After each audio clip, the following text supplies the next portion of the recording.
yet, maybe give a little bit of an introduction of who you are, why you like competitive, and why the googly eyes. Why are you being watched? I don't know. They just seem to follow me around everywhere. I am Penzo. I'm an EU community contributor. I speak English, allegedly, and I've been a community contributor since January of this year. I somehow ended up with a propensity of putting googly eyes on ships and little animations, and it seems to have spread and taken off, and I'm not quite sure why. But here we are. It's like it's 9 months later, and here I am casting the King of the Sea finals. It's like, what? How did this happen? Googly eyes. Apparently, the googly eyes, they watch over you. Yeah, it turns out.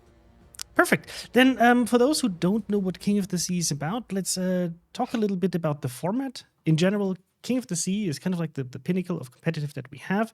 It's a tier 10 setup where you're going to be playing in 9 versus 9, but we have certain restrictions, Painsor. Let's maybe go through that first. Yeah, there's a maximum of 2 battleships per team. There is no maximum on the number of destroyers and cruisers you have, but there are no aircraft carriers allowed, and so far no submarines allowed either.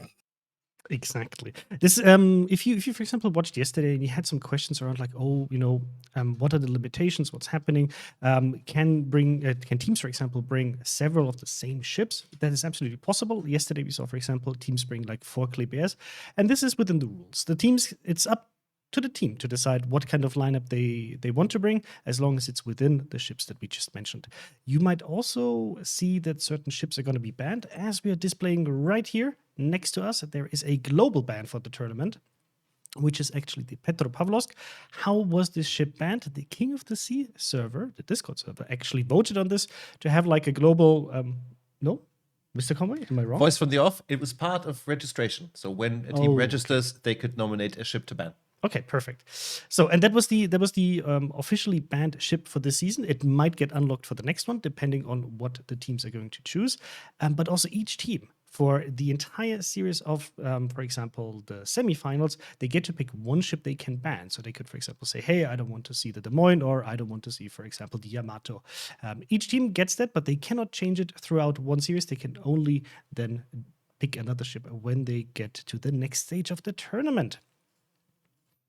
On top of that, one thing to highlight, there are also certain ship restrictions in terms of what ships players can pick, depending on the availability. So we have certain ships that just have been recently added to the Research Bureau, for example, which is the Vampire 2 that just was added like 2 weeks ago. And usually we have a banning period of 6 months for ships through the Research Bureau. And then if there's a new tech tree line, for example, the Italian battleships, they have to be available for at least 1 month to be allowed to be picked in the tournament. And if a ship like the Thunder or Somers or Smoland that is currently not available to players through any means is in the game, then we don't allow it for King of the Sea as well. This is just to make sure that everybody has kind of like the same chances and the same ships available to fight against each other, so that a team wouldn't have an advantage just because they have access to ships the other team doesn't have. Yeah. Looking at the maps, we have here a lineup of 7 maps. We've seen a lot of Crestone Alpha, Northern Waters yesterday, a little bit of Trap, Loop, and Land of Fire. Throughout the tournament, you will be seeing that teams can actually ban maps. And Painsor, how does that work? Yeah, each team decides which of the maps they would want to ban, and then the enemy team, so it goes, I think it goes map ban, ship ban, ship ban. No, it's the ship ban. How does it work again? So it's quite straightforward. So team A bans a map, then team B bans a map. Then they both choose a map that was not banned, obviously. Right. And then the spawns are going to be picked by the other team. So let's say, for example, there's Team Painsor. Team Painsor picks Crestone Alpha, then Team Chrysanthus would be able to pick the spawn. So it's not like everything is in the favor of one team, but it's kind of like you get to decide the map, but you cannot pick your favorite spawn. And then the same thing would be happening for the other team. And the third map is going to be a randomly selected map with a randomly selected spawn, just to make sure there's no, advantage for one of the teams. It's just random. Great. Are our map bans blind? I know our ship bans are blind. I think so. Perfect. Cool. And with this, we can, I think, already start talking about the next match that we'll be seeing, which is going to be the first quarterfinal match. It's going to be the YOINK versus OHBOY match. And of course, you're curious who's going to be casting this. For this King of the Sea, we actually have 2 new casters. We have Statsblock and Maltese Knight, and I think it's a good time to actually bring them in and let them say hello and introduce themselves to the audience. Hello, Statsblock and Maltese. How are you doing today? Good. Excellent. I'm How are alright. you? So, for those who don't know you, give a little bit of an introduction. Let's maybe start with Maltese. Maltese had a very, very long day yesterday because he was not only casting the EU part of King of the Sea, no, only he was also casting the NA part. So, hello, Maltese. Hello, I'm Maltese Knight. I'm a community contributor, an NA one actually, even though I live in EU. It's because I signed up on NA a long time ago and I never decided to switch around. But I got invited to cast EU COTS here, and I'm really excited, of course.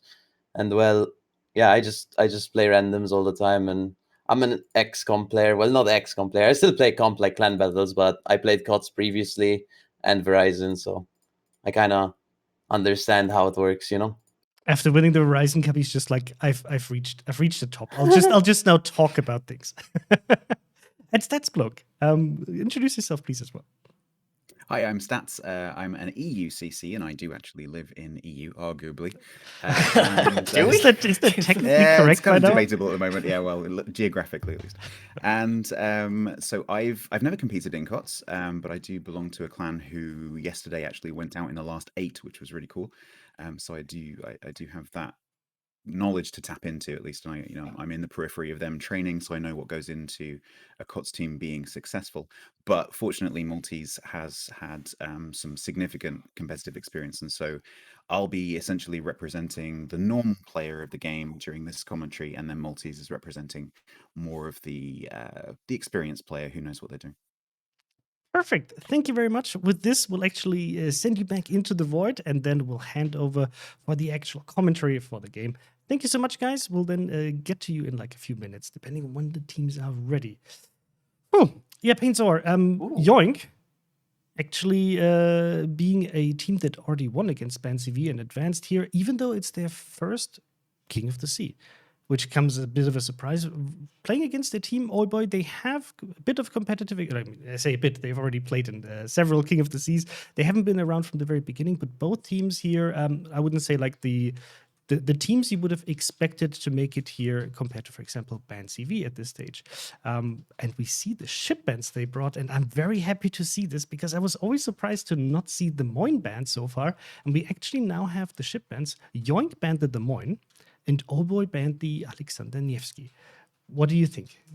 I Where's think this the come Des from? Moines ban is a very interesting ban. I don't think we've seen a Des Moines ban so far, but the Des Moines brings so much like map control, radar coverage for those caps with very long radar duration, around 50 seconds when you max out all the commander towns and you add the modules. And just that's so much damage per minute that you're removing from that. I mean, you can replace it with a Salem, but it's not quite the same thing. You have a much shorter radar range. You might not even bring radar. You might bring Hydro instead of the Salem. So the Des Moines is a very interesting ban. The Nevsky, this is what we saw yesterday. People just don't want to have to push into that thing, especially when combined with the smoke screen. What are your thoughts? Yes, Mr. Comic just highlighted to me there's currently a prediction campaign already running. So if you're new to this, we have a new feature where we're going to use channel points. So you can basically bet on who's going to win the first match. And it's all just for bragging rights. And you can, I don't know, for now, you can basically just build a very, very big bunker with a lot of channel points. There's no big functionality that we have for this for now, but it's just like a fun thing to do. And of course, you can always use the prediction campaign at least for the next 45 minutes to get at least some prizes if you predict the correct winner. So yeah, the first match we're going to be seeing is on Warriors Path, and if you're wondering, like how do these teams actually, like who are they, where are they from? So both of these teams, actually German teams. OHBOY completely from Germany, and also YOINK is completely from Germany. So this is kind of like the German semifinals here, and they both want to advance, of course, as far as possible, and we'll have to see who's going to get closer. Now, for Warriors Path, is there anything special you would expect these teams to bring? Well, normally I would expect some sort of Nevsky for the air cap or a Des Moines for the positioning around the islands, but they've both been banned, so this could bring a lot of new things in. Usually we see the like you can bring in Stalingrads and Moscow still for your static radar cruisers, but with the removal of the Des Moines, some of these angles that you normally would have a cruiser up close in, that's not going to be available to you anymore. So I'm very interested to see what people bring to replace with that. Yes, I'm also curious to see whether we're going to see the Kleber setup again that we've seen by Rain being deployed very, at least in some matches, very efficiently. And it did surprise at least some of the teams in the way they used them. So that will be up for us to decide. The team apparently still needs a little bit of time to assemble. Just for your context, like how this works in the background, if you're wondering like why are these guys talking so much. So the teams have to assemble in a training room. Where then I we're also going need to assemble in that training room. yeah, please do so. Where we're going to have, because it's also quite not like a new feature, but something that we've added, I think, last year, the spectator mode, where we have the teams actually assembling on, of course, Team A, Team B. The enemy team is actually not able to see what kind of ships they're fielding until they jump into battle, and then the spectators are able to actually show you everything. This will be something you can see them with Stats Block and Maltese Knight, because they have the functionality to show you the point of view of Team A, the point of view of Team B, and the full point of view for somebody who has full access to everything. We were able to see torpedoes and both teams. So that should be very interesting. And of course, the teams need to assemble. And if we might have a hiccup later today, both teams have the chance to call for a restart. If, let's say, for example, one of the players would disconnect in the first minute of the match, we can call a restart, and then we would come back, restart the match, but that can only happen once. And then Yeah, quick voice from the off. We may have a short delay. We have a luxury problem because obviously our training room can hold a certain amount of players and 40 spectators, and we are occupying all 40 slots. So currently the logistics of getting everybody allocated where they need to go are taking a little bit longer, but we should be ready to kick off in a few minutes. Yes, actually, we doubled the size of spectators in the spectator room for King of the Sea to be able to host as many streamers as possible. So I hope you can see how many people actually streaming King of the Sea at the same time, also from other clusters. I think it's a really cool thing to see by now, that just how big this tournament has become and how many people want to cover it and want to see it and want to be part of it. So that's always something very, very cool for me. Like King of the Sea actually started as a grassroots community tournament, not by the company saying like, hey, you know what we need now is a competitive World of Warships tournament, but no, it was actually players building this for players. And over the past, by now, how many years, Mr. Conway? 5 years? Is it 5 already? Oof. Was it late 2016? I think, right? I think like winter 2016 was the first time we ran the Oda Mortis Cup, and then it turned and then into the King of Winter Sea. King. And then the Winter King, exactly. So it's been a very, very long time, and I'm just happy to see that by now we have it on all different clusters, and we get to have this as one big competitive event that is spanning all over the world, and you will also be able to see the teams then clashing next week. Cool. Also, a quick update. Chat is heavily favoring OHBOY with 809,000 channel points versus...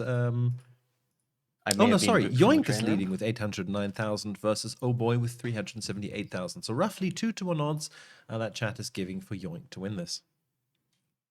Yes, and I'm a bit surprised by this because, I mean, YOINK, it's not like YOINK got the easy way into this tournament, right? They did win all of their matches. They won against Ban CV. They did win against Surya in the best of 16, and yesterday they also won against Throws. So this is not like an easy team to win against. So while I know that a lot of people are in favor of OHBOY and their partner clan YOINK, of course, very experienced players, and we'll have to see who's going to be the best one. OHBOY has, I guess, a little bit of an advantage by already having more King of the Sea experience. This is something you might see present to a certain degree. I think it was visible yesterday, for example, when we saw Shaft versus the A team, where Shaft was able to bring very map-specific setups, while the A team brought a more of like general setup. They brought on the kind of like the same setup on the two maps, because I guess that was the setup they felt the most comfortable with. And over time, the teams accumulated a lot of experience and a good understanding of which setups work best for specific maps. And kind of grow out of the clan battles, the setup has to work for all maps to like very specific position and map specific, just kind of lineups and picking specific battleships, specific cruisers. Yeah. How do you personally feel about the ship variety that we've seen so far in King of the Sea? I think we've seen quite a lot of the different ships in the game. I'm struggling to think of ships that I haven't seen so far. I know we've seen Venezia's, Hindenburg's, Henry IV's, we've seen Kremlin's. I haven't seen a Grosser Kurfürst yet. That's one of the ships that I haven't seen yet. So, Yeah, it's but probably yeah, not the ship you want to bring to competitive. It's simply like, especially with like yeah, a you try secondary tell, build. tell that to Ban CV. I've seen some excellent plays. Maybe not on the maps, but like in Tears of the Desert specifically, I've seen some amazing GK plays. So Yeah, it's not the worst ship in the world. The thing is that the one thing you always have to remember about games that work like this, right? You know exactly the map you want to play, and is really about winning. You're going to bring the best possible ship that gives you the tools that you need to achieve that goal. And usually a Kurfürst, for example, it's a good ship, but it's kind of focused on secondaries. It has good armor, but it doesn't have the most accurate guns, and it kind of needs to be in a specific position to get the best out of the ship. While if you want to, for example, in King of the Sea, hit certain cruises, you're probably going to go for bigger turrets. You will usually see teams bringing battleships with at least 457 millimeter guns to be able to deal with cruisers that are bow on and to just deal the maximum amount of damage there while dropping off some other aspects of the ship. So this is usually why you see specific battleships. We've seen on the other hand, we've seen some Montanas, which I was very happy about. And the one thing yesterday, I watched a little bit of the NA broadcast, and you have people like William the Tank, right? That guy in a Montana is always dangerous. I saw Montana dev striking a Des Moines straight through the bow last night. I think it was on Malta's stream. It's just those things shouldn't happen anymore. It's like it's been a while since I've seen Montana be this competitively viable, and I'm very interested to see like how much. Like it seems to be more of an NA thing bringing the Montana, so maybe we'll see some more of it in EU too. It's still a very strong battleship, but if you, for example, want to play against a lot of bow-on targets and you want to make sure that you're going to penetrate, then it's probably better to take something like a Yamato. We've also seen a lot of Conquerors actually being part of King of the Sea, which is something we haven't really seen in the previous ones, at least not utilized that heavily. The Conqueror, of course, having the advantage of a very strong heal and very strong HE, I guess, together with the Deadeye skill that is currently still around, which will be patched out with the next update, is giving it a certain advantage. But we've seen the Conquerors even brawl a lot. So I think that was for me like one of the most surprising picks, that it actually became part of certain compositions, not with like a double Conqueror pick, but for example, teaming up with a Yamato or a Republic as a kind of combination in terms of the ship lineup. Yeah, well, with the removal of the Thunderer, since that is now removed from Sail, it's became banned in King of the Sea as well. And Conqueror is the next best thing to take over that role. You have the long range HE, especially combined with Deadeye. You can burn the other battleships to the ground. Like we have seen Conquerors played in the past in King of the Sea in previous seasons as well. Very famous incident involving a certain Angel Stone beaching broadside in his Conqueror. That's one of the highlights of one of my favorite highlights of King of the Sea. But yeah, they're becoming a lot more popular this sort of time around. Yeah, so you will see that a lot of teams will bring different compositions really tailored to the map. Same thing is true for example, for the destroyers.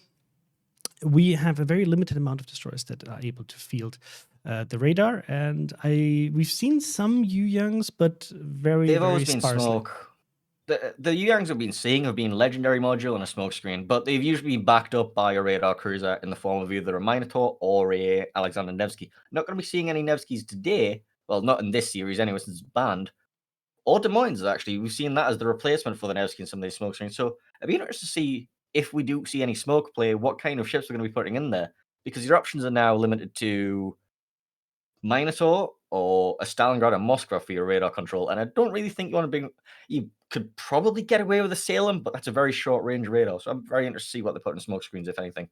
That's why I love, because usually what these teams do is they kind of put the radar job on the cruisers, wouldn't really deploy the destroyers. With that, actually, the destroyers will either be the cap contesters, or they will actually try to just deploy a smoke screen to hide the radar cruisers and basically protect their HP for as long as possible. Now, just as you said, like the Salem, if you don't know, like Des Moines versus Salem, they have the same hull, but the Salem gets the better heal. But the big trade-off is a shorter range radar, which means that you have to be significantly closer compared to the 10-kilometer radar from the Des Moines. And the other options with the Minotaur, yes, it can go for a radar, but it loses the smoke. And the Minotaur is already a very, very squishy ship. You will, if you see a Minotaur, always keep an eye on it because it has to go into very precarious situations, always living on the edge, and doesn't really have a very strong plating, and is very easy to delete from the map. So whoever plays the Minotaur, he's dancing. He's dancing with death very bravely. Exactly. And otherwise, we only have Moskva and Stalingrad. Stalingrad already got a shorter duration radar for this patch, and it will get a shorter one for the next one, which is currently not deployed yet, but it currently has 25 seconds. And the Moskva also has a shorter duration radar compared to the Des Moines. So that might really impact how teams are going to be interacting with caps, because now you have the ability to kind of trigger a radar, and if there's no second radar to back it up, gives the destroyers much more just freedom to either get the caps or to also get around. Yeah. And I see the teams are now finally ready. So Painter, what's your first guess? Who's going to take this? I'm gonna give this one to OHBOY, I suppose. They're both very evenly matched, though. Okay, this map is actually YOINK's pick, Warriors Path. So I will give it to YOINK. They have been very impressive, and I think they have the things needed to actually beat OHBOY. Chat, let us know, who do you think is going to take this one? Is it going to be YOINK or the OHBOY community? You can drop it in chat, but also make sure to give us your prediction in the prediction campaign. We will now hand it over to Maltese Knight and Statsblock, who will be commentating this match for you. I hope you're going to enjoy it. We'll see you on the other side. Take care.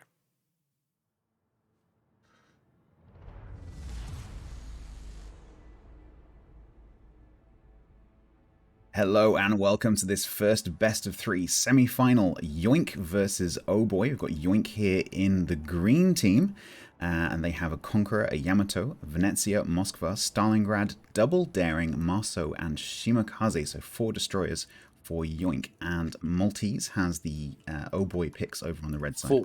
For OHBOY, we've got a Bourgogne Shikishima, a Salem double Moskva Stalingrad, and a Gearing double Kleber. So we got steel battleships on our side, Bourgogne Shikishima. And I see immediately the 2 Klebers from OHBOY are heading together over to the A cap, hoping to get that double quick cap, I think. Maybe. You always like when they stick them together, though. Because when they separate up, they are actually weaker when they separate up, so lovely to see them actually going to the same cap together. Yeah, I guess this enables them to get that double tick on the cap, get the cap quickly, and join up with their reload boosters, because Kleber has that reload booster on the main battery, and it can wreck anything that gets spotted. So let's say the Marceau wanders in on its own, it's going to get a face full of Kleber reload booster. The issue I can see here is the Shima Marceau are going together, and the thing is they will outspot the Klebers, Yes. maybe. So could be an issue for the Klebers, but we'll see. So I'm assuming that neither of these Klebers is legendary, which means that their detection is going to be pretty large. 7.8, yeah. Yeah, which means that the Shima massively outspots them. So the spotting power that Shima brings is huge. Of course, the Moskva, who is sitting back here, Lappen, will eventually be able to radar the Shima if it gets close enough. But looks like the Shima is going to stay pretty cautious right now. Let's have a look at B. So we've got Daring of CVs are in a fine state from YOINK. Going into B, capping. Stalingrad is there with the radar. Nothing's really there to contest him, so he's probably going to end up taking that cap for free. And then over on C, a little bit further away for the ships, but Daring, not the fastest destroyer in the world, is going to get there, it looks like, first. Gearing of Emden is just slowing down, there to provide a smoke if necessary, I think, for totally balanced in OHBOY's Salem. Mm-hmm. Shots fired over on A. Oh, we have Biz, an engagement on the Marshal. Yes, Biz under heavy fire from that double reload booster. Already down to 10.5. Also, obviously does not have a heal, so that's going to be Biz's health for the rest of this game here. The larger ships also exchanging fire. Conqueror of Tenchiwa receiving some HE. We've seen a lot of Conqueror this series, and we were talking about this quite a lot yesterday, and we think it's because it receives HE really well, and with Deadeye, it enables you to get that HE on target far more accurately than previously in King of the Sea, which is why maybe we didn't see it quite so much last time. And last time there was also Thunders available, so people tended to bring that over a Conqueror. Well, because of the dispersion, really, but yeah, it also has really good AP. There's quite a few ships in that the unavailability ban list that are actually pretty. Last time were fairly Very strong popular. in the meta, yeah, like Smarland, Like for Smarland, example. So it's very. I think not having those ships has actually created quite a lot of variability with the comps that teams are bringing. Okay, Shikishima on the other side, Eternal Titan from OHBOY has taken a bit of fire, down about 20k. Just moving in underneath the A cap here, returning fire on Tenchiwa. Well, OHBOY actually have 2 battleships on the A side, actually, I just realized, so they don't really have too much cross-map potential here. Especially Yeah, that's true, since actually. their Bourgogne is like on the 1 line. Yeah, I'm guessing it's quite often you will see a Bourgogne, even in randoms, being used on a flank like this, because then you can turn and kite, you can turn in, and you can run up the border, and you can catch cruisers broadsides as you run up the border. That's really what Bourgogne is designed to do. But yeah, no, you're right. Having both of these battleships over on this side does mean that they're a bit light in terms of hitting potential over on the C cap side. Okay, we've got shots out. Yep. So smoked out the Salem. He's farming the Moskva so far. Should be safe from radar. Tambor in the Daring is just backed into Charlie. So typically, you can see Horny Wiki over there in the Moskva. Typically, that cruiser will be looking for the cap to start ticking, to know that there's a destroyer in there, and then the caller usually will call for a radar when everyone's ready to shoot. There it is, the radar. Got reset, got pushed out of the cap. Typically, you'll also then see the destroyer get to safety, or if they're in open water, just try to dodge the shells as best they can.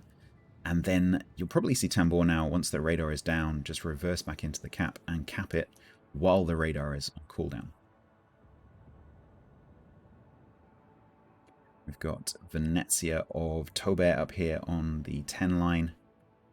Probably trying to drop shots down onto Wookiee. No, actually, he's looking at the smoke. Maybe hoping to get... on the B cap, the Kleber seem to have split up, so one was left at A, and one of them's on the B cap. He's actually running it in. Right? I think he's just going to sit at either the edge of the cap, or he's going to run at the Daring. I don't think he's going to run at the Daring. Radar out from Climax in the Stalingrad. They do know he's there now. I mean... no one really that can get shots. You've got Marceau, Biz there, but with the current health pool of Biz, I'm not sure they really want to expose Biz to any shots. Because even one volley from that Shikishima could do significant damage. And they might need this Marceau a little bit later on, so... for sure, it's too risky, I think. Okay, so let's take a step back and look at the point situation. So we've got the OHBOY team currently with the only points income, although YOINK are about to get the C cap. So currently you've got OHBOY ahead on points, but the points difference is not very large. So currently anyone's game, pretty much. Torp's just coming harmlessly past the back of Pink Camouflage there in the Kleber over on A. Shima has actually, Flaxer has actually retired to quite a long distance from the cap here. Yeah, he's sitting quite far away, especially since he spots that Kleber. And they know the other Kleber's on B, so he knows he can maybe be a bit more aggressive on this flank. It looks like Pink Camouflage is slowly reversing, trying to sort of feel out for where this Conqueror is He's and about to where get spotted, Flaxer is. Yes. Definitely he just coming. got spotted. Okay. So let's see what happens. I mean, a Conqueror volley against a Kleber at that range. On B. Kleber is YOLOing the Daring, full speed. There is the Marceau to defend him, though. I mean, he can't die for this because the cap will stay in Yoink's hands. Yeah, if it's a trade and the cap doesn't change hands, that's not good for OHBOY. Especially if they didn't kill the Daring. Okay, well, it looks 3 points for there's torpedoes. Can he dodge? Can he dodge? No Yes. way. Whoa. he Blind dodged fire it. misses. Oh my. Now, Lives on Daring- 3 HP. Daring does have a heal, so he will be, as long as he survives. There's shots coming in? Yep. Nope. Nope. That was just dispersion. That was actually a good shot. Oh. Okay. Yeah, not easy to do blind shots with Shiki for sure. So, as long as this Daring survives any more blind fire, the Daring will be able to get back a little bit of health, but not a huge amount. So that rush, I think you can consider that to be a complete failure, because not only did they not kill the Daring, but they also didn't manage to flip the cap. For that rush to be successful, they literally have to kill the Daring and let the Kleber live to take the cap. Because even if you trade, you still have the cap in Yoink's hands, so it's not worth it to do that. They're actually pulling the Daring completely out of the cap, so it's not within radar range, so it can get to a safe distance, make sure it gets that heal in. Okay, it looks like over on the C cap, still just shots being exchanged. Mosfar AP into the broadside. Ooh, I'm glad I caught that. Mosfar into the broadside of Tobert takes a massive smack there. That was several citadels. More AP coming. He's down to 11k. Yep. Running a heal. He's kited away though, so I think he's gonna be able to run away and go dark. Happy Melvin guy, on the other hand, in the Moskva is also getting farmed by the Salem. So the HP trades down here seem to be in OHBOY's favor. Tell you what, the new fire animations do make this look a lot more dramatic. Yeah, they did a really good job for sure. It's amazing. Like the art department always knocks it out of the park, and yeah, that double fire there. Although I'm sure Melvin isn't enjoying it, it actually looks amazing. Yeah, Melvin's gonna have to be really careful now, because 7 minutes. If Melvin has to nose forward again and comes under more focus fire from that gearing and the Salem, potentially could go down, especially if these torpedoes are... No, there's no way. Okay, Stalingrad of Young. OHBOY. Pushing Scabbing B. into... Yes. And I don't think there's anything that can really be done about that, unless Climax has a radar handy, and there are people to shoot. There is a radar. I think the Moskva just radared, and the Daring's trying to reset. He does get the reset. He does.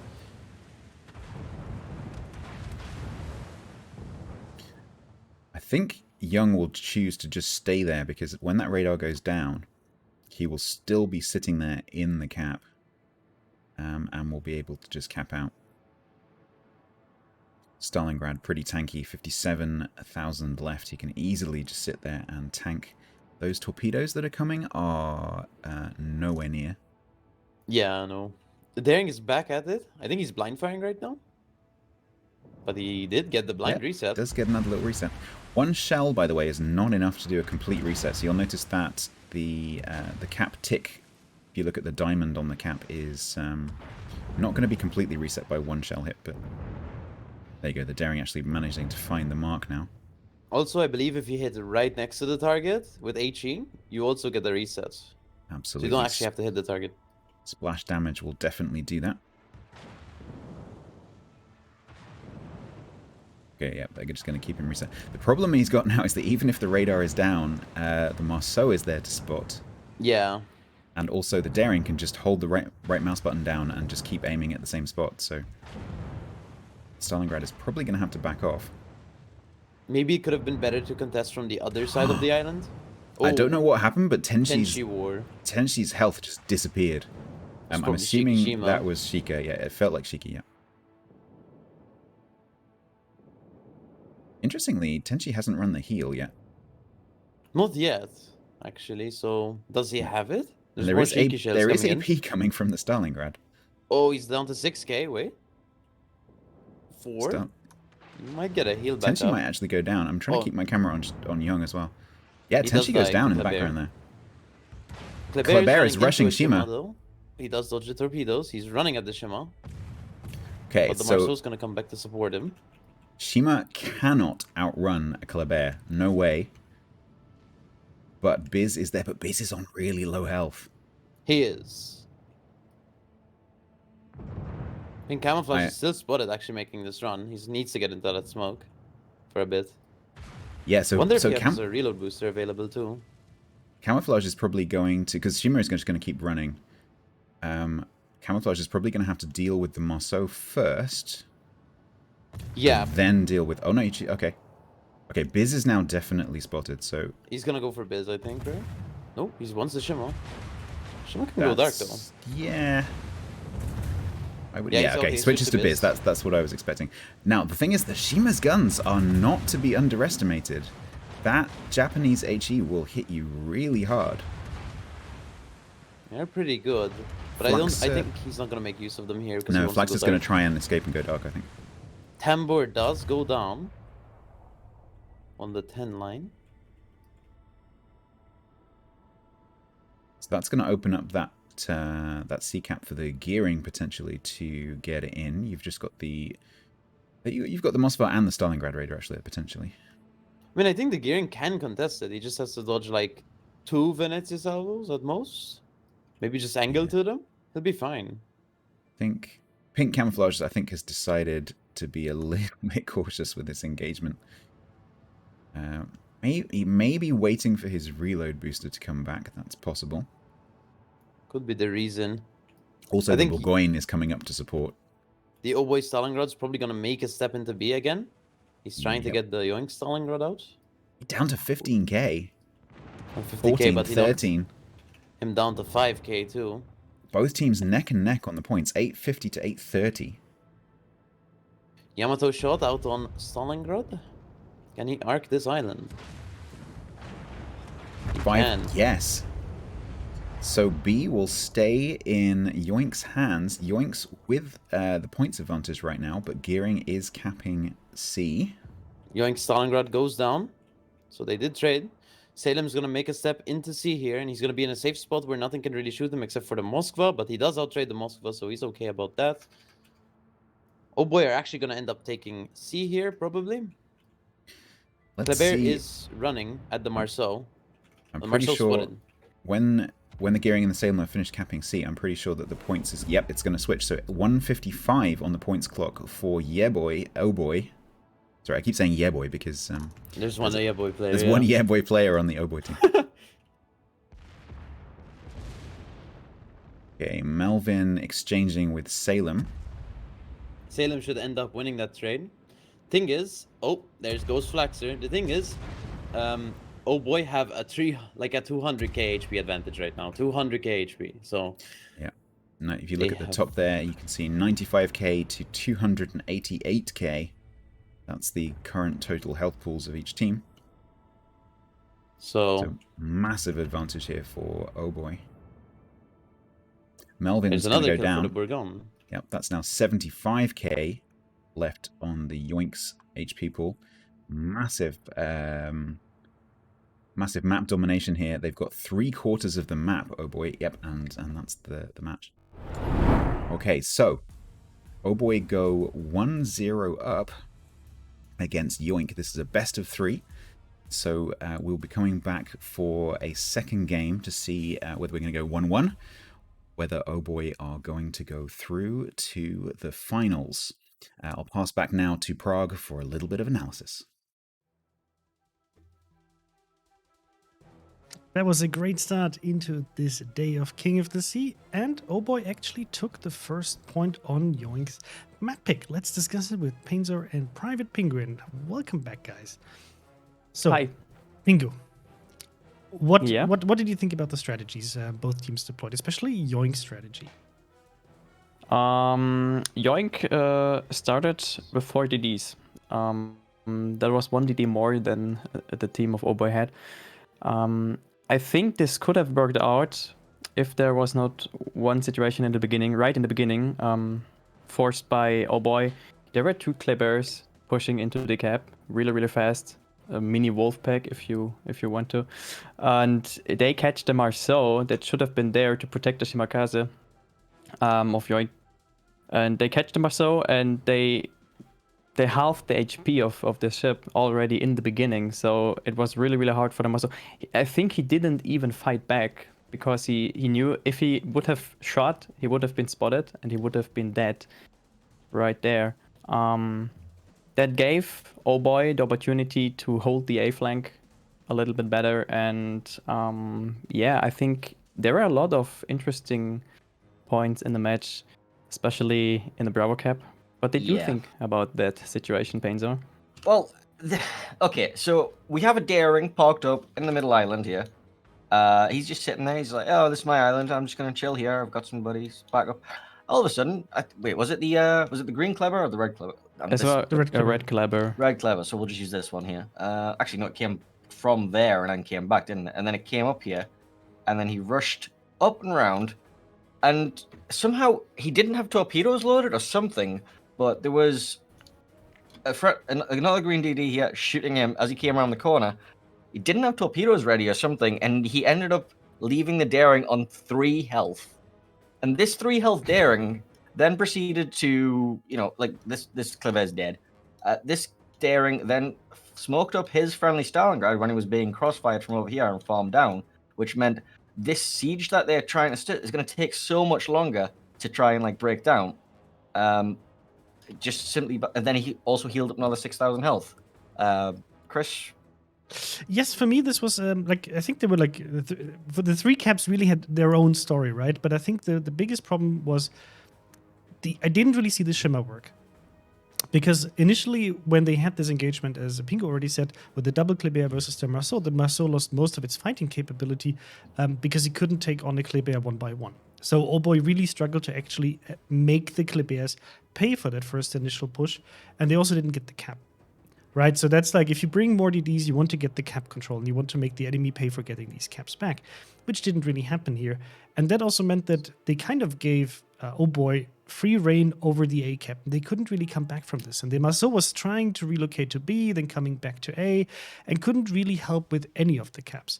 I think it was a bit of a mistake by OHBOY pushing that Kleber in, because I think they had a pretty firm grip of A anyway, and on C, despite not having direct control of the cap and losing the cap after a while, the Salem was just farming the Moskva and the Yamato and the Venezia just down. The Moskva and the Salem did so much work on that flank, basically making the HP disadvantage that YOINK already had from the beginning by fielding ADD instead of a large cruiser, even bigger. I think at minute 10, and I noted it down for myself because I found it very interesting, there was 150k HP difference between YOINK and OHBOY. So you would have, yes, you have 60, 70k in the beginning because of the cruiser, right, and the difference in terms of the BB HP pools.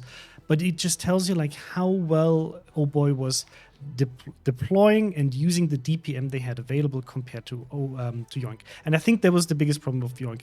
At some point, they got the caps back, but they were so low on HP, they couldn't make OHBOY then pay for the pushes they had to make to get into the caps. They got the Stalingrad on B, but I think ultimately not being able to either push on C or throw them back at A kind of lost the game for YOINK, at least from my perspective. Yeah, also this the daring was trying to do some spotting onto this, try and catch out this Salem who was pushing up in front of a Moskva, in front of a was it Shiki or Yamato over here? I think it was Yamato. Venezia was there as well. Oh yeah, the Venezia who randomly took 50,000, I think, from this Moskva. That was a disgusting huge. salvo. Yeah. So this basically they had no way of stopping this Salem from just farming them down, so they couldn't wrest control over this cap, especially with this Moskva lodged here as well. There was no way of them getting this cap, and if you bring in a 4 DD comp, you need to get the caps early so you can take out points at the end, and they simply were unable to do that. I think a Shimakaze would have been able to counter the strategy on the 10 line way better than on the daring it was. I mean, here because we of the can torpedo range. Here we can see it right away, right? In the replay that we just have, Mr. Combo Yep. can pause it quickly. That initially the Maso was pushing up and was even further down than the Shimmer, which is something I didn't really understand, because you want the Shimmer to actually spot for the Maso. You don't really have the speed, but the one thing that you want the Shimmer to do is use the concealment and use the torpedoes, right? So I think there was probably a bit of a misplay in the way they initially deployed the Shimmer and the Maso, and I think they were just surprised that the double Kleber would rush into A and then not really sure how to counter it, because the Conquerors from that moment on was just retreating, and they couldn't really push back, and gave them just free reign. For OHBOY could just decide, okay, where do we want to actually push our cruisers, where we want to deploy the Bourgogne. The Shiki could basically decide, do I want to shoot the Stalingrad, do I want to shoot the Conqueror, without really paying for it compared to the other battleships. So yeah, I think that's, at least for me, I think where YOINK struggled the most, and what kind of was the big mistake initially that just made the game very hard for them. I think if they'd at some point decided, right, this isn't working, what we need to do is we need to switch over a Shimakazian or Daring. Like, it's crossing the entire map, but then you have what you need on both flanks. You have something to actually fight the Kleber when it pushes out, and you have something that can possibly deal with the smoke screen. It's just, do you really want to go with this 4-minute time investment to swap the DDs over? It's very risky, but I think it might have helped them out. Yeah, the one thing that surprised me is that I think they didn't really know what to do with the Maso. From YOINK's side, because they kind of redeployed him from the ACAP, because they knew, okay, against the double Kleber, there's no way we can actually deal with it. But at some point it was clear that, okay, there's only one Kleber, at least for us. Hindsight is always 2020. We have the full overview. We knew, okay, there's only one Kleber in A, but they knew that the other Kleber YOLO'd. So that means there's one Kleber left, and to have to kind of deal with it, like this Kleber is going to do something. So yeah, but well played to OHBOY, and now it's on YOINK to actually take Trap off of OHBOY, because that's OHBOY's pick. Now, what do you think is going to happen now with these teams? I mean, Trap would be a great map to run a lot 4 or 5 DD setup if you cannot have Des Moines. So do you think one of the teams might opt in for this, or more for like a general, like regular double or triple DD setup? I think YOINK will stick to its tactics with a lot of DDs on this map, especially on this map. And I think OHBOY maybe will advance as well, but I guess we have to find out. Yeah, just as a reminder, so both of these teams banned a radar cruiser. So YOINK banned the Des Moines, and OHBOY banned the Alexander Nevsky, plus the Petropavlovsk is not available through the tournament band. So, well, Mr. Conway is telling me something. Quick voice from the off here. Because we are living in the future, of course, we have a 5-minute delay. This will be your very last chance to go and complete our prediction campaign today. You'll find links in the chats wherever you're watching, and you can win King of the Sea camouflages for choosing the correct channels. Yeah. When you hear this, you basically have 2 more minutes. Yes, so click quickly. Thank you, Mr. Conway. Yeah, so there's going to be a certain lack of radar cruisers, or very limited radar cruisers. There's either going to be Moskva Stalingrads, which don't have the best concealment, or they're going to deploy short-range radars with the Salem. So I'm going to be very curious to see what's going to happen. And the great thing is, the teams are ready. So they will show us what they actually prepared for this map and how they're going to try to win it. So, Painzor, who's taking this? It's going to go 1-1. I'm always going to say 1-1 for every series. I want to see the 1-1s. I want to go 2-1. Okay, Pingu? I think YOINK will win this. Okay, I have to say that OHBOY has been very, very impressive here. And as much as I wish that YOINK can do this, you know what, YOINK, I do believe he can take this off of them. He had a bad start, but you might do it. Chat, let us know who's going to win, and we'll hand it over to the casters. Enjoy the match.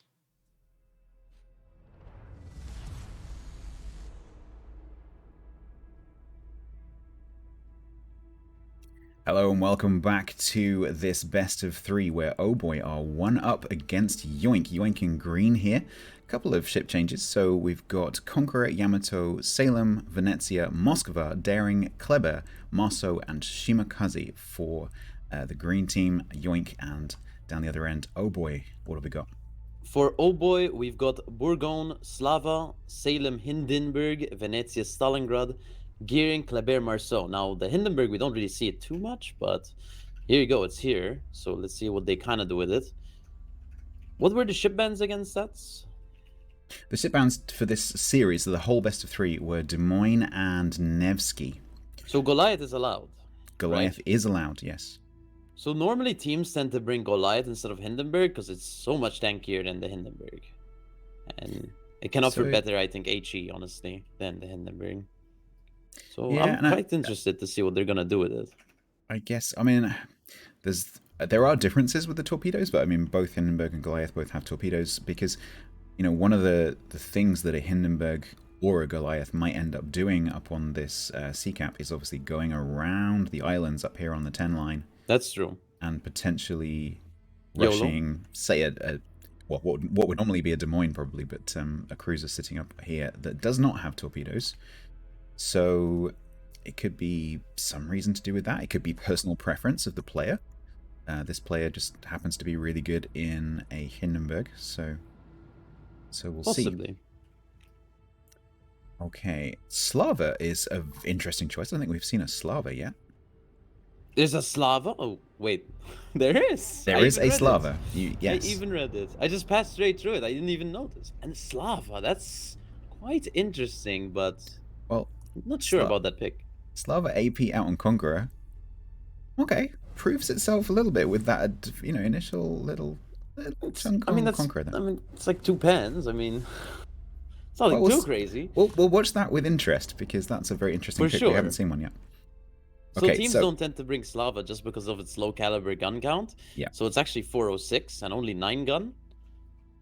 And its armor scheme is also really not bad. that good. Yeah. Yeah. Absolutely cannot bow tank. So we've got Marceau being pretty aggressive here against the Shima of Flaxer on A. Looks like Venezia will also push in behind potentially. Yep, actually turning into a kiting position. Venezia does have that smoke, so if it gets in trouble, can potentially use that smoke to escape. Didn't take too much damage from the other Venezia there. He got kind of lucky for sure. He did actually dodge that pretty well. I think Camouflage will head over towards B to counter cap after CV's capped it earlier. He is. MK Biz is actually coming down from C. He might be turning back around to C, but Climax here in the corner is, I think, going to have a tough time because you've got the Salem and the Hindenburg over there. So Climax is going to have to make sure this Moskva stays tucked in against that island as much as possible. Because over time, that HE spam is just going to add up and add up. In Camouflage now in B and actually firing. I'm guessing maybe a radar active. yeah, I think so. Well, he's dark right now, right? Yeah, he was Yeah, he's firing. dark. He was firing. Okay, so we've got Marceau in the A cap is now potentially going to be spotted. Yeah, probably is spotted by Flaxo right now. He is. Shima. Like we were saying last match, Shima has excellent detection against a Marceau, although Marceau's detection is better than the Kleber. Yeah, Marceau detection is 7.0, but Shima's is 5.6, so it outspots it by basically 1.4 kilometers, which is quite a significant amount. Flexer actually launches torps here towards Marcelo, as Marcelo sends these. There's a gap. Ooh. There is. Marceau does have the acceleration, but escaping away from torpedoes is actually much more difficult than escaping into torpedoes. You'd think it would be the other way around, but actually it's not. Because of the way that ships steer with their rear end, because the rudder is on the back end. You going to be okay with that one? I think he's okay. I think he's fine. Yep, that's fine. CVs are in a fine state, has actually stepped onto the A cap, whilst the Marceau got pushed out, which means he's possibly going to be able to take that. Nothing can really radar him out right now. Pink Camouflage is making his way down, back to A, so maybe we can see a brawl with Klebers, possibly. But CV's also needs to be really careful because that Venezia being so close is a real risk. If that Venezia's SAP catches that Kleber at any kind of angle, that could really, really sting. For sure, he does need to be careful, especially if he's going to come out. The Kleber, actually, Pink Camouflage is coming right behind him. Might go in front of him, though. Okay, he's shooting. CVs are in fight state. That's because the Marceau is in the cap. SAP from Mono in the background there. That's too short. I'm just trying to keep an eye on the C cap in the background because there's shots being exchanged. The gearing is in the cap against the daring and the Marceau.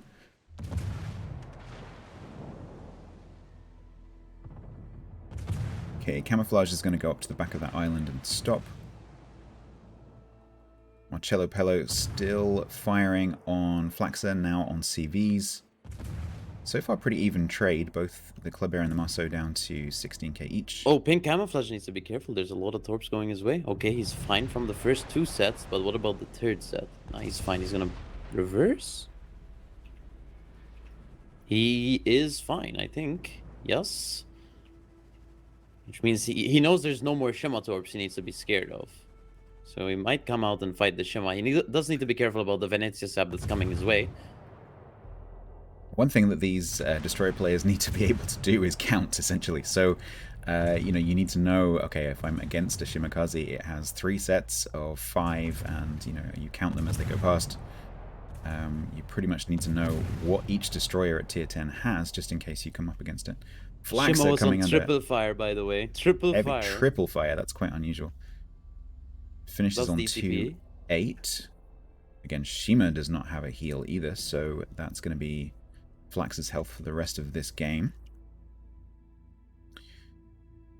Burgoyne pushing up underneath the cap here, just to provide a bit of support. Venezia also moving across. I think OHBOY just sensing here that they're winning this exchange on the A cap. Okay, I'm going to move up to Charlie because we've spent a long time on Alpha. And there is some fire exchanging. Okay, so over the up here. Moskva's getting farmed out by Yep. that Hindenburg. So that's kind of what he's been doing. I guess that's the hyper strength of the Hindenburg. If you find a Moskva like that, you can do a lot of damage really quickly. Yeah, the Right. the HE on the Hindenburg has the German quarter pen built into it, so it can pen a lot. Yeah, and then he goes down. I did wonder if that was going to happen. So that's going to reduce their ability to radar B and also most of C. So let's see what they do now with this Hindi. I wonder if they're going to turn it around and start to apply pressure up that 10 line, or whether they'll just sit. I think they will turn it around. Enden is going to just back into the cap here. Very convenient gap in between those torpedoes. But Tambor, of course, is still in the cap, so that's just contested. Currently, only OHBOY with the points income. They are slowly pulling ahead, 200-point lead currently. But Marceau of Biz is currently in B, capping. He is. Pink Camouflage is actually coming back up into B, so he's going to contest that in time. Shima might actually get to spot him. Flaxer will spot Pink Camouflage probably relatively soon. So he does need to be careful about that. Yeah, Flaxer needs to be careful though, because Flaxer can spot Pink Camouflage, but Sniper here in the Stalingrad is definitely a threat to Flaxer, because if that radar goes off, Flaxer is inside that radar. For Flaxer sure, I is mean, he's pretty much dead. He's really low. Stalingrad could definitely one-shot at 2.8k HP Shima. So I'm guessing Flaxer is going to be looking. Let's see, yeah, Sniper is absolutely spotted. So Flaxer will be definitely trying to stay outside that radar range. Shots being exchanged between Tenchi and Pepega Sniper here in the Stalingrad. This is risky for Pink Camouflage here, because he's gonna get 2v1 really by the Shima, and oh, he could just Oh, got that zapped. SAP. SAP against destroyers. Cruiser SAP is nasty. You do have to be careful about that one. Pink Camouflage lost about 10k in that exchange there. For nothing. I mean, he really didn't do anything. And Pushed torps out towards Biz, but Biz, yeah, nowhere near those. he sensed them. So Kleber of CVs, basically that destroyer fight we saw over on A has just moved to B. Camouflage just trying to stay in and block this cap, but actually leaves. Are they actually going to flip the cap? Yeah, they are. Tobear on the 10 line. He's actually making his run down. He needs to Okay. be careful here. It's a So Salem I versus wonder- Salem brawl. I wonder if Tobear's push there is to try and preempt a push that could be made by Balanced and Wookiee. Just say, hey, no, you're not going to take this corner. It's really risky though, and there's torps coming his way, and I don't Yep. think he sees them. He probably doesn't even have Hydro up right now, so he's actually gonna take 2, possibly 2 torps, and that will kill him. He's dead. Hmm. Very that- risky rush, Yeah, honestly. and that now opens up that corner for OHBOY. If they want to push up and take that, they can. They may not want to stretch their forces that far, because they don't really need to have push to, up. yeah. Right? No. So I guess they'll just stay around these islands on the south, secure Charlie.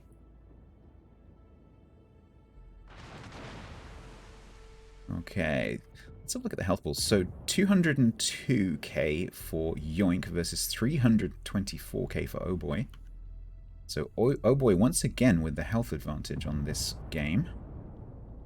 Biz goes down to the Salem.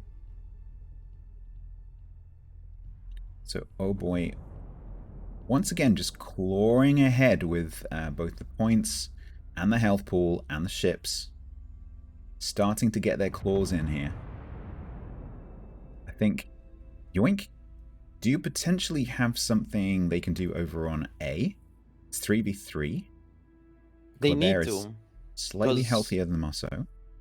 Right now, they just lose, even with that one cap, because the Gearing's contesting C, and the Daring really can't outspot the Gearing, and the Gearing actually has support, whilst the Daring literally doesn't. So he can literally run the Daring outside the cap, which means they'll take C for free.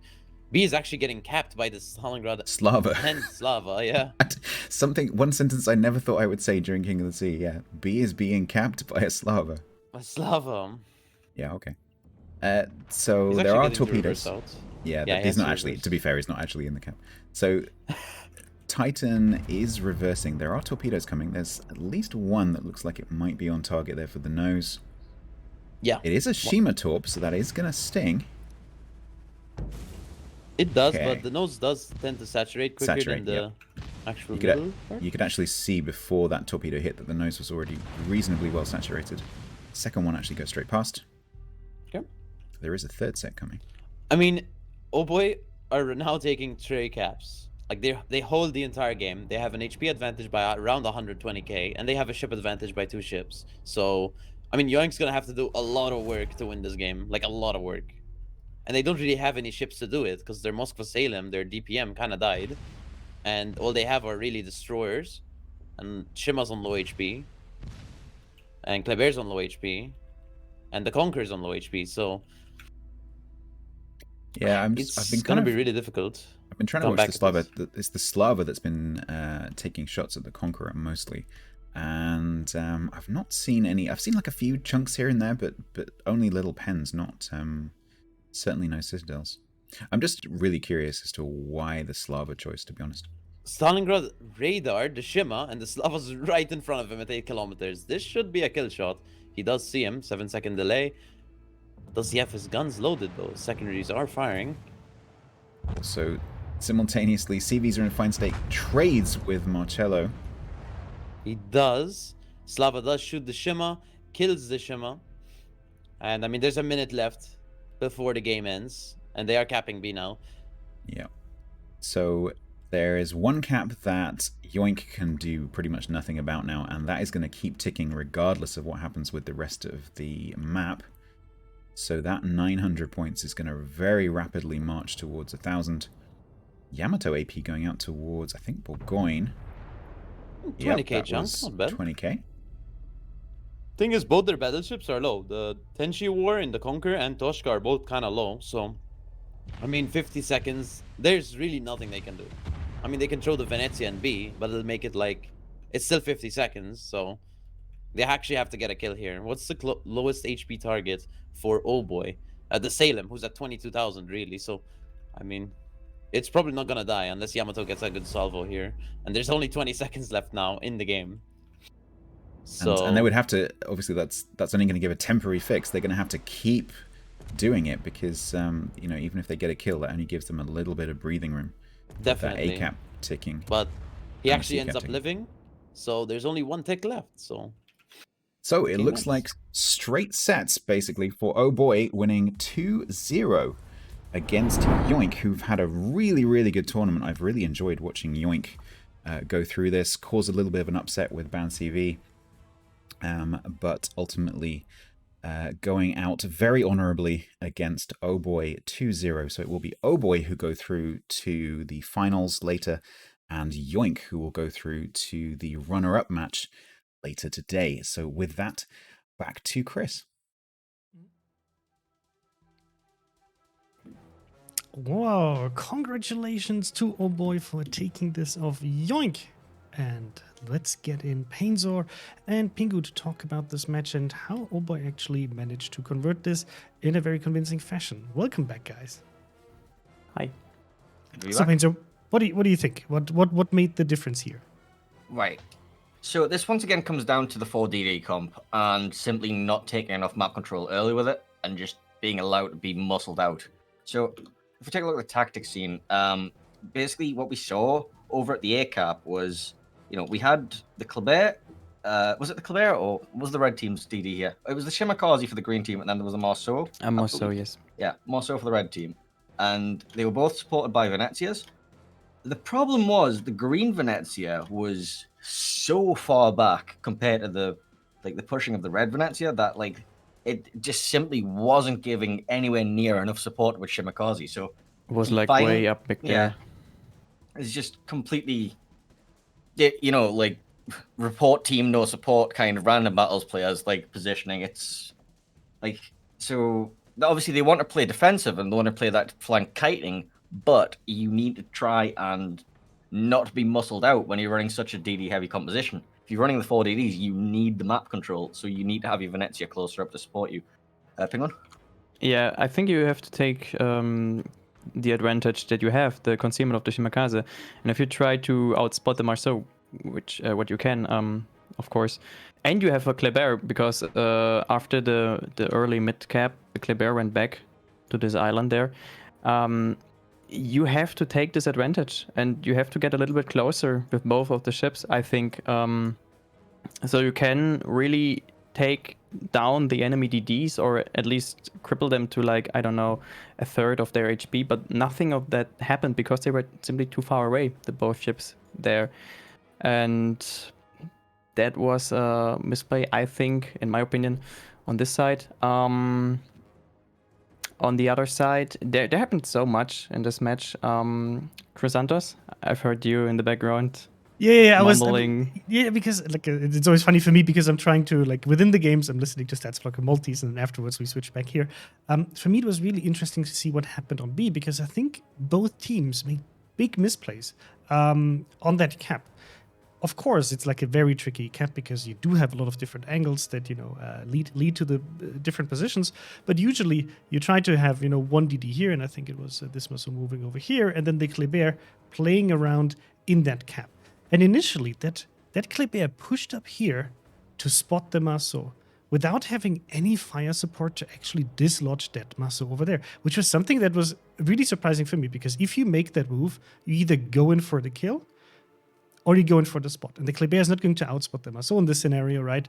Because he was in legendary mod. So for me, it was just interesting to see that, hey, this is a very aggressive push. And he managed to get away with his life. And then he was slipping out of the B cap. Yeah. There was it's very difficult, right? Because you kind of that the team is the Shimmer was there to support from YOINK's side, right? It was probably going to launch torpedoes towards that direction, because if the Kleber is still in the cap, the starting rod is also roughly on that angle. There will be torpedoes in there, but you don't want to give away the cap because it only took 3 or 4 seconds for them to flip it, and he just very, very slightly slid out of it to come back. But I think the problem was then that YOINK was in the position where they said, you know what, let's kill that Kleber. And moved the Marceau away from this position, converted the Kleber, but then lost the Marceau. And the thing is that with the positioning, actually, they had a really, really good positioning with that Kleber. Nothing could have touched that Marceau. Sorry, the Marceau. Nothing could have touched the Marceau after the Kleber made the initial push, because if you try it again, you can take him out. And otherwise, none of the other ships had any angle on him. So I was really surprised to see that both teams made a capital mistake over there. Then we saw the Salem being in a very, very aggressive position next to the C cap, just trying to dislodge the other Salem, but getting torqued by the gearing.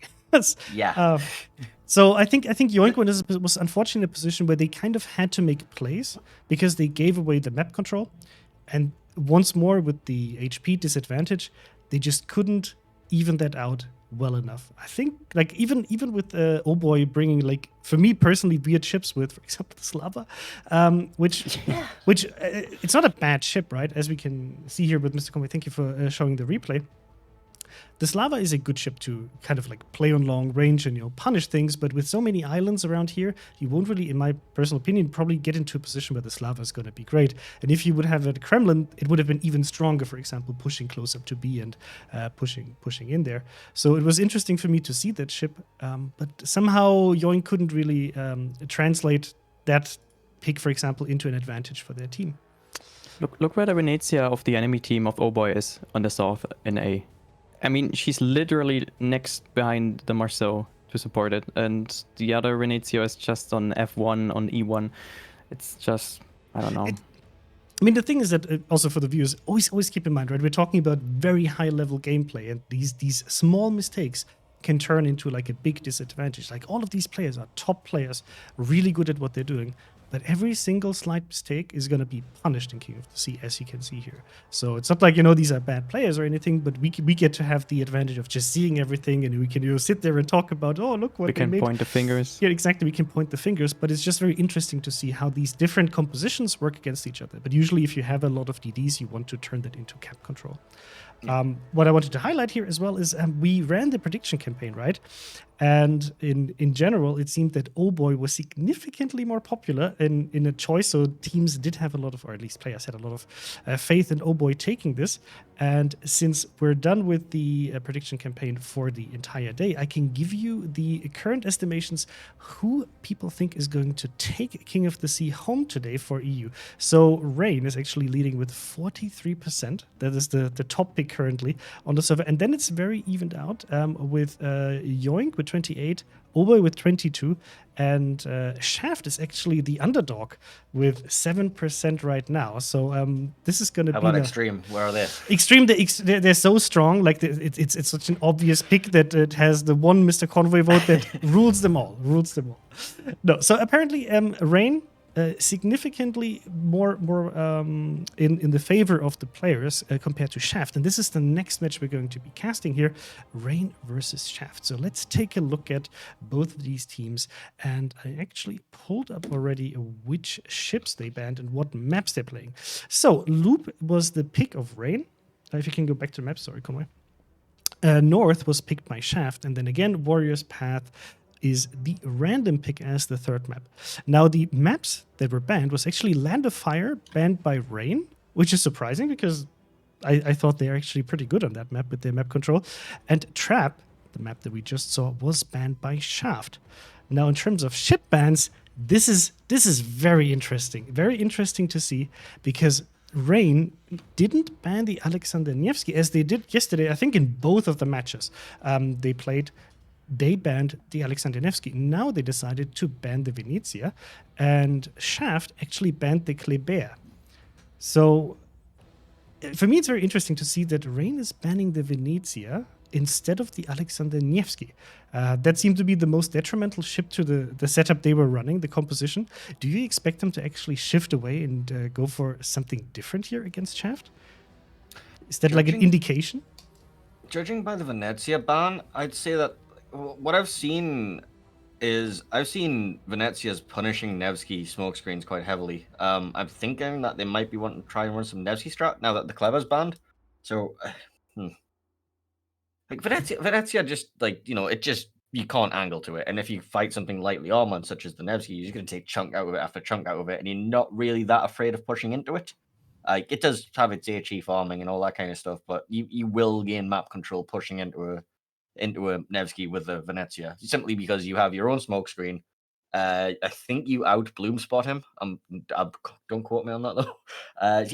You can definitely gain ground. So if you're gonna have something screening for you, you also have, if you have a DD spotting meeting, the Venezia has the upfront damage that the Nevsky doesn't have against the DDs. If you're aiming properly, like you'll slap it. You can dev strike a DD with a Venezia, and it's not like the Nevsky's not going to do that much damage. It's just not going to do the damage all at once. So I think, Penguin? It's hard to say what they are going to do. I think there will be Marceaus, just because of the speed and the possibility to cap the caps early. I think we will see Alexander Nevsky's, of course, now. Maybe in combination with a Smoke Train, with some all-rounder DDs, maybe a Gearing, or even a Yu Yang or Harugumo, exactly, with the Legendary and the Long Smoke. Yeah, I guess we have to find out. I could imagine that they try to use other tactics now to try to fool their enemy into security. and Yeah, safety. absolutely. Like that's the thing with the Venezia band that surprises me, because the Venezia, even though like it's of course a very strong ship and has like a really really big advantage in terms of going up against DDs, with all of the matches that I've seen throughout this tournament, I haven't seen Venezias being deployed more than once. Like maybe one pick per team, maybe two pick per teams. Yeah. Like it's a ship you would deploy on a specific flank to help with, there's going to be like a DD and you want to get that advantage over it. But it's not like a ship that would be like kind of like the backbone of a certain team composition, as for example the Nevskys might be or the Des Moines might be. So that's why I'm very curious about this pick, and just very very eager to see what Rain is going to do with it. The teams are slowly but steadily assembling, so we still have a little bit of time to talk about them. Now, Shaft, we did broadcast a game from them yesterday, but just as an information, in terms of how old their team is, they're only 1 year and 4 months existing as a team. Their whole team is consisting out of Shaft members, and their goal, and this is for me the coolest goal, is actually to finish above Rain. So this is now completely in your hands, Shaft. We actually we got the information from some of the Shaft members that they said so there's no bad blood between the teams, not at all. It's just that Rain actually finished above them in the clan battles, and they want to kind of upset this ranking, at least in King of the Sea. So now they have the chance to actually do this. So yeah, this is going to be very interesting in terms of like experience. I think Rain is one of the top teams, right? They have been around since Clan Battle Season 1. They have been playing King of the Sea, I think, since King of the Sea 6. I think they actually won King of the Sea 6 straight away. So a very experienced team. Most of the members you will recognize, they have been around for 3 years. They're also a very international team. I think initially, actually, Rain started as like half French, half German, but then expanded and has by now a lot of the very international players. So that is also true for Shaft. So instead of having the German versus German duel that we had with YOINK versus OHBOY, we now have like the full EU and a broader experience with both of these teams. Yeah, for Loop is usually a map that is played very, very, very defensively early on. There's so many islands where you can park your cruisers with radar. It usually takes a few minutes for the game to actually start, when the teams are kind of forced to make pushes or try to dislodge something. What is your expectation here? Is there are both of these teams going to be very defensive and play it methodically, or is one of the teams going to try to do something surprising? I expect some things to get rammed into some caps. Kremlins is what we used to see get rammed in these caps, and then we used to see Klebers being used to dislodge them. Problem is, Kleber's banned, so I'm not really sure how you play around that. You can bring a Marceau, but it doesn't quite have the same torpedo alpha. Definitely not enough to bring down a Kremlin if you throw that in one of the captures. Like, we've seen many Kremlins parked in the C cap, specifically in the A cap. You just muscle your way in, and it's like, all right, come dislodge me. Good luck with that. Because you get so much cover with that island that you have to bring something with equal mass or equal firepower to try and dev strike that thing out of there. Otherwise, they're just going to sit and tick points in your face. So I expect, this is your mid to late game, Kremlin's getting rammed in, that kind of thing. Early game, it's going to be Marceaus dotting around trying to get as much map control as possible, and then a couple of Des Moines or Salems going around the edges trying to find those nice little angles. Penguin? Yeah, I think so as well. I think in the end, it comes down to the team that can land better shells, better hits on the enemy team to get an advantage in HP. Always having an eye on the points, of course. But to make a push on this map, you have to commit, and you have to have more HP than your enemy. Otherwise, you will lose this push. I think we will see maybe 1 or 2 smoke trains on one of the flanks, maybe to farm down one of the defending ships there. Do you expect the teams to field Darings? Because I think, especially if you might see Kremlins, for example, being brought, the daring with the single launch torpedoes might come in handy. Daring can definitely be playing around the B cap early on, and you would also have the Daring's Hydra ring allowing you to spot through the islands at ANC that the other DDs would have to rely on proxy spotting for. A seer detectability range of 2 kilometers, whereas your Hydra is 3 kilometers, so you have a slight edge spotting them through the island. So it's definitely a workable DD for the situation, yeah. Yeah, I'm Definitely. really curious to see this because we haven't seen these teams play against each other, and Loop can be very defensive. And Rain was really aggressive with the previous setups that they brought. So I'm just very, very eager to see what they're going to bring here. Guys, also don't forget. So today we're going to be broadcasting right now the semifinals, right? And afterwards, it's going to be, if Mr. Combi can maybe bring up the schedule, we have the match for third place coming up after this, but we'll have a little bit of a break because these teams, they're going to be playing these matches, and then, not having like any kind of break and having to jump into the next one is going to be a bit too much. So we have like a 20-25 minute break in between the semifinals and the third place match, and then afterwards we have the grand finals. And if you want to see more of King of the Sea and competitive gameplay, I would highly recommend you to, if you want to spend your evening like this, to then head over to the NA finals, where you will be seeing who's going to qualify for the international stage for next weekend. We're going to have a very big broadcast, of course, with all of the different teams, and where we get to see how these maps are going to be played by the different teams from the different regions. Whew, that's going to be great. I'm really eager to see this. So I think the teams are almost ready. Yeah, teams are almost ready. We're bringing in a few more spectators, and then we're probably ready to go. Great to see, by the way, the amount of viewers tuning into King of the Sea overall. We are neck and neck with Flambus, fighting for the top spot in the World of Warships category. We wish them all the best of luck, but we'll get you soon. Perfect. Yeah, it's always great to see like how many people are interested in this competitive play, because the competitive scene in itself is actually not that big, right? You have a lot of clans, but there are not a lot of clans who play on that level. I mean, overall, I think almost 400 teams. Correct me if I'm wrong, Mr. Conway. Almost 400 teams signed up globally to participate in King of the Sea roundabout. And that translates to almost like 5,000 players, wanting to duke it out across the globe. But the viewer base for this is even bigger because people want to see how these teams are playing. And my personal recommendation is, if you want to learn how to become a better player in World of Warships, go watch these teams.